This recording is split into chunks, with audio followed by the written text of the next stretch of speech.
कभी कभी राजनीति की पूरी कहानी बस कुछ हजार वोटों में सिमट जाती है।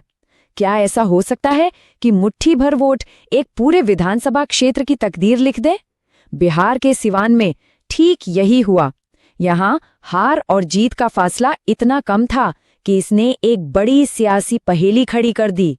तो चलिए आज इस चुनावी गणित की परतों को खोलते हैं और समझते हैं कि कैसे एक एक वोट ने यहाँ पूरा खेल ही पलट दिया। आज हम सीवान के राजनीतिक समीकरणों की गहराई में उतरेंगे।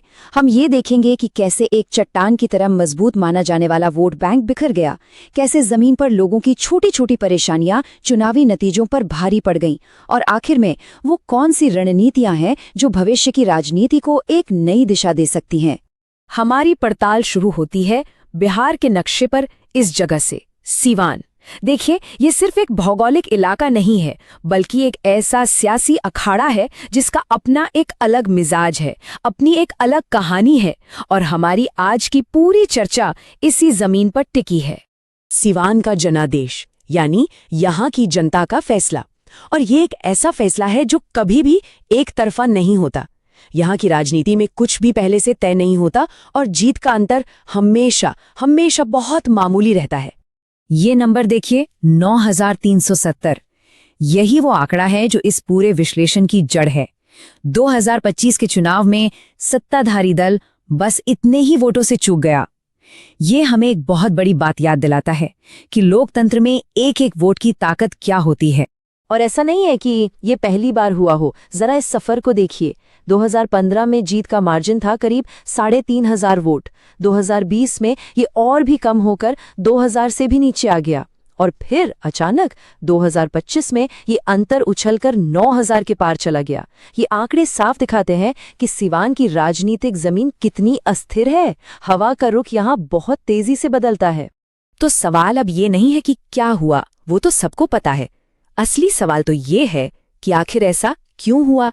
इन 9,370 वोटों के पीछे की कहानी क्या है? चलिए 2025 के नतीजों की गहराई से पड़ताल करते हैं। नतीजों पर अगर हम नजर डालें तो बीजेपी को मिले 48.47% वोट और आरजेडी को मिले 43.56%। देखने में ये 5% से भी कम का फर्क लगता है, लेकिन राजनीति में और खासकर सिवान जैसी सीट पर असली कहानी इन नंबरों के पीछे छिपे कारणों में होती है, जो इस छोटे से अंतर को बहुत बड़ा बना देते हैं।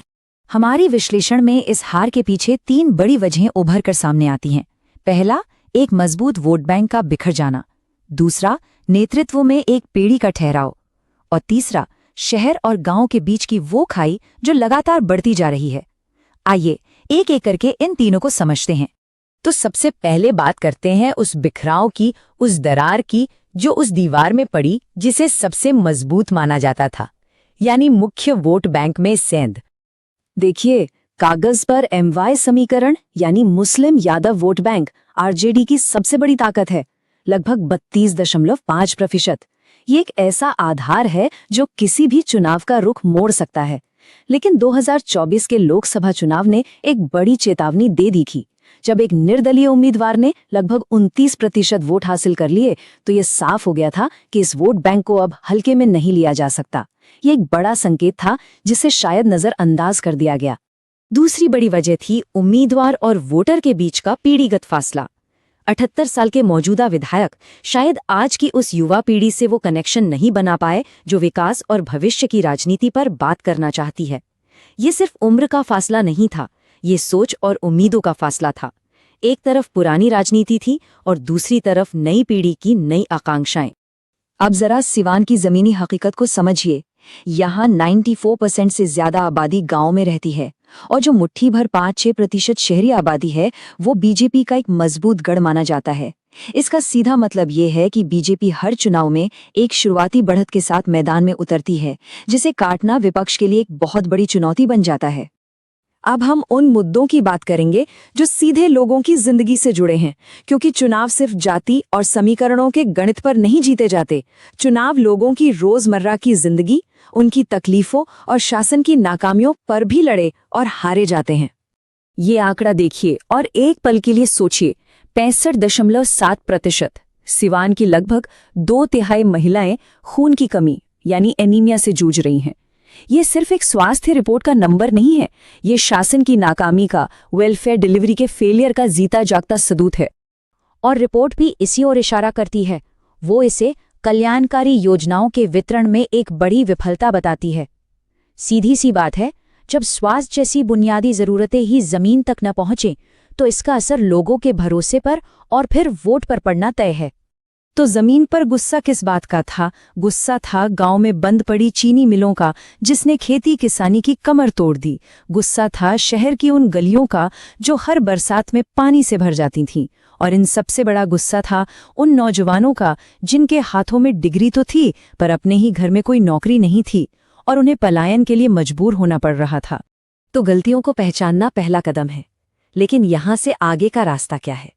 क्या कोई ऐसा ब्लूप्रिंट हो सकता है जो सीवान की राजनीति को एक नई दिशा दे? चलिए 2030 के लिए एक संभावित गवर्नेंस ब्लूप्रिंट पर नजर डालते हैं। आगे का रास्ता 4 मजबूत स्तंभों पर टिका है। पहला, उस बिखरे हुए समुदाय का विश्वास दोबारा जीतना। दूसरा, बंद पड़ी चीनी मिलों और कृषि संकट से जूझ रहे किसानों को ठोस समाधान देना। तीसरा, जल भराव से परेशान शहरी इलाकों के बुनियादी ढांचे को सुधारना। और सबसे जरूरी चौथा स्तंभ, एनीमिया जैसी स्वास्थ्य समस्याओं से लड़ने के लिए पब्लिक हेल्थ को अपनी पहली प्राथमिकता बनाना। और आखिर में सीवान की ये कहानी हम सबके सामने एक बहुत बड़ा और जरूरी सवाल छोड़कर जाती है। क्या असली बदलाव के लिए सिर्फ पार्टी का चेहरा बदलना काफी है, या फिर पूरी राजनीतिक मशीन को, अपनी अंदरूनी कमियों को, अपनी जमीनी पकड़ को सुधारना होगा? इसका जवाब सिर्फ सीवान ही नहीं बल्कि भारत की राजनीति का भविष्य तय करेगा।